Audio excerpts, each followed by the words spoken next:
ಧೈರ್ಯದಿಂದ ಮೋದಿ ಅವರು ಹೇಳ್ತಾರೆ ಈ ಎಲೆಕ್ಟ್ರಲ್ ಬಾಂಡ್ಸ್ ಇಂದ ಈಗ ಜನರಿಗೆ ಗೊತ್ತಾಗ್ತಾ ಇದೆ ಯಾರು ದುಡ್ಡು ಯಾರು ಕೊಟ್ಟಿದ್ದಾರೆ ಅಂತ. ಅದೇ ಇವರೇ ಕಾನೂನು ಮಾಡಿ ಇವರೇ ಅದ್ ಹೆಸರುಗಳು ಹೊರಗೆ ಬರಬಾರ್ದು ಅಂತ ಮಾಡಿಸಿ SBITಯಲ್ಲಿ ಸುಪ್ರೀಂ ಕೋರ್ಟ್ಗೆ ಸುಳ್ಳು ಹೇಳಿಸಿ ಜೂನ್ ತಿಂಗಳಲ್ಲಿ ಕೊಡ್ತೀವಿ ಅಂತ ಅದೆಲ್ಲ ಹೇಳಿದ್ಮೇಲೆ ಕೋರ್ಟ್ ಆದೇಶ ಆದ ನಂತರ ಈಗ ಮೋದಿ ಅವರು ಹೇಳ್ತಾರೆ ನೋಡಿ ಇದರಿಂದ ಜನರಿಗೆ ಗೊತ್ತಾಗ್ತಾ ಇದೆ ಯಾರು ದುಡ್ಡು ಕೊಟ್ಟಿದ್ದಾರೆ.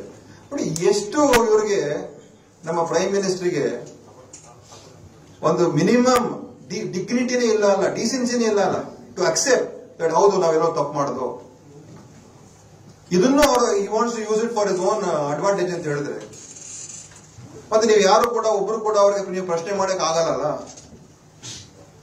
ಮತ್ತೆ ನೀವು ಪ್ರಶ್ನೆ ಕೇಳಕ್ ಆಗ್ತದ ನೀವು ಪ್ರಧಾನಮಂತ್ರಿಗೆ ಯಾಕೆ ನೀವು ಎಲೆಕ್ಟ್ರಲ್ ಬಾಂಡ್ಸ್ ಮಾಡಿದ್ರಿ, ಯಾಕೆ ನೀವು ಡಿಮಾನಿಟೈಸ್ ಮಾಡಿದ್ರಿ, ಯಾಕೆ ಮಣಿಪುರ್ಗೆ ನೀವು ಹೋಗ್ಲಿಲ್ಲ.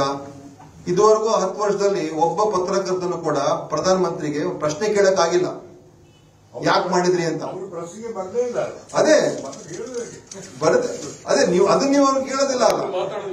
ಅದ್ರ ಬಗ್ಗೆ ಈ ಪ್ರಧಾನಮಂತ್ರಿ ಯಾಕೆ ಯಾರು ಉತ್ತರ ಕೊಡಕ್ ರೆಡಿ ಇಲ್ಲ.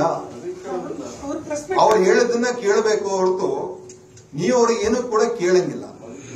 ಅದನ್ನ ಬರೀ ಅವ್ರ ಮನ್ ಕಿ ಬಾತ್, ಬಟ್ ನಮ್ ಮನ್ ಕಿ ಬಾತ್ ಏನೋ ಬರೀ ಅವ್ರ ಮನ್ ಕಿ ಬಾತ್, ಅವರ ಬೋಧನೆ, ಅವರ ಏನೋ ಪ್ರವಚನಗಳು, ಅವರ ಬಹಳ ಏನು ಟ್ಯೂಷನ್ ಹೆಂಗ್ ಮಾಡಬೇಕು, ಮಕ್ಳು ಹೆಂಗ್ ಎಕ್ಸಾಮ್ ಓದಬೇಕು, ಇನ್ನೊಂದೇನ್ ಮಾಡಬೇಕು, ಇದೆಲ್ಲ ಬಹಳ ಅವರು ಎಲ್ಲ ಹೇಳ್ತಾರೆ. ಅವ್ರೀಗ ಕನಸು ಕಾಣಬೇಕು ಅಂತಿದ್ದಾರೆ, ಕಾಣ್ಲಿ. ನಾವು ಅವ್ರನ್ನ ಕನಸು ಕಾಣ್ಬೇಡಿ ಅಂತ ನಾವು ಹೇಳೋದಿಲ್ಲ. ಫಸ್ಟ್ ಅವ್ರ ಸರ್ವೈವಲ್ ಅವ್ರು ನೋಡ್ಕೊಳ್ಳಿ ಈಗ ಅವ್ರ ಮುಂದೆ ಏನಾಗುತ್ತೆ ಅಂತ. ಈಗ ಡೈನಾಸ್ಟಿಕ್ ಪಾಲಿಟಿಕ್ಸ್ ಬಗ್ಗೆ ನರೇಂದ್ರ ಮೋದಿ ಮಾತಾಡ್ತಾ ಇದ್ದಾರೆ. ಈಗ ಕುಮಾರಸ್ವಾಮಿಯವರ ಅಣ್ಣನ ಮಗ ಮತ್ತು ದೇವೇಗೌಡರ ಅಳಿಯ 3 ಜನರಿಗೆ ಬಿಜೆಪಿಯವರು ಅವರ ಒಂದು ಅಲಯನ್ಸ್ ಟಿಕೆಟ್ ಕೊಟ್ಟಿದ್ದಾರೆ.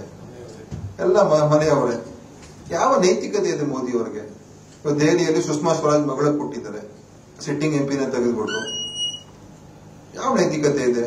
ಸುಮ್ಮನೆ ಅದು ಭಾಷಣ ಮಾಡೋದಕ್ಕೆ ಅವರು ಉಪಯೋಗಿಸ್ಕೊಳ್ತಿರೋ ಹೊರತು ಅವರ ಅನುಕೂಲಕ್ಕಿದ್ದಾಗ ಅದನ್ನ ವಾದ ಮಂಡಿಸೋದಷ್ಟೇ, ಇನ್ನೇನಿಲ್ಲ. ಭಾರತೀಯ ಜನತಾ ಪಾರ್ಟಿ ಅವ್ರ ಸ್ಟ್ಯಾಂಡ್ ಏನಿರ್ತದೆ, ಗ್ಯಾರಂಟಿ ಸ್ಕೀಮ್ಸ್ ಇರಬಾರ್ದು, ಗ್ಯಾರಂಟಿ ಸ್ಕೀಮ್ಸ್ ಕೊಡಬಾರ್ದು. ನಾನು ಕೇಳೋದು ಅವ್ರಿಗೆ, ಬಿಜೆಪಿ ನೀವೇನ್ ಮಾಡಿದ್ದೀರಾ?